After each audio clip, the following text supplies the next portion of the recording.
If people come from the Middle East in huge numbers and settle in a certain area, they will ghettoise that area. Now, I have seen it in areas in GB. Ghettoise it in what way?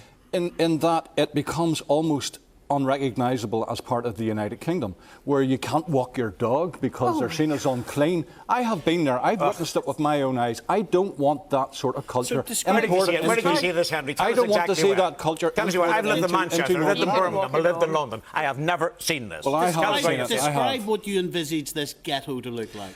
Well, if you concentrate people from a completely separate culture. If you look at Malmo in Switzerland, not from the moon. If you look at Malmo in Switzerland, that has brought in huge numbers of Islamic refugees.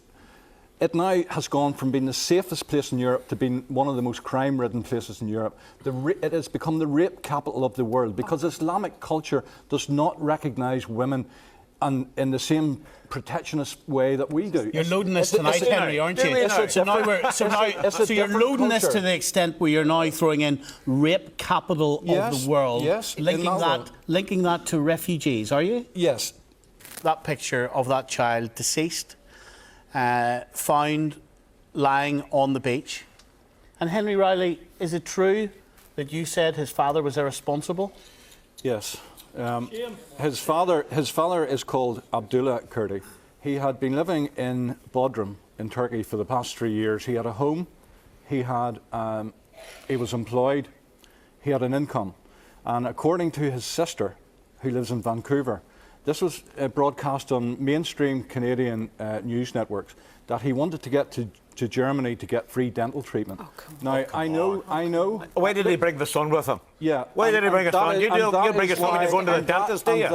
That is why I said this guy was irresponsible, because he actually... So you think this guy got on a boat? This guy got on a boat... young son? Yes. For some type of dental problem? Is that seriously what you're saying? Look, this guy got on a boat in Bodrum with his 2 children and his wife, along with 12 other people. Okay. Now, another lady who was on the boat, Miss Ibis, she actually has now come out and claimed that this guy was actually piloting the boat at the time and made a mistake. Hold on a second.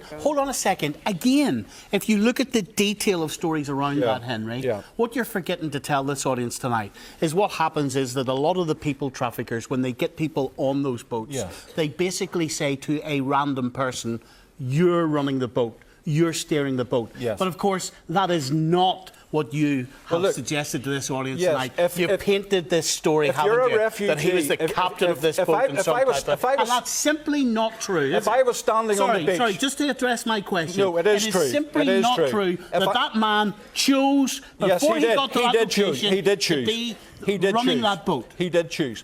How do you know? If you're standing on the beach and there's some Islamic fundamentalist that's going to come down and chop your head off, then Where are you getting this from? Then there is an onus on you to get your child in that boat and get away. What's your evidence for this? There is an onus on you to get your child in that boat. If you're living peacefully and securely in Bodrum for the last 3 years, there is absolutely no need to put a child on a boat without some life-saving apparatus.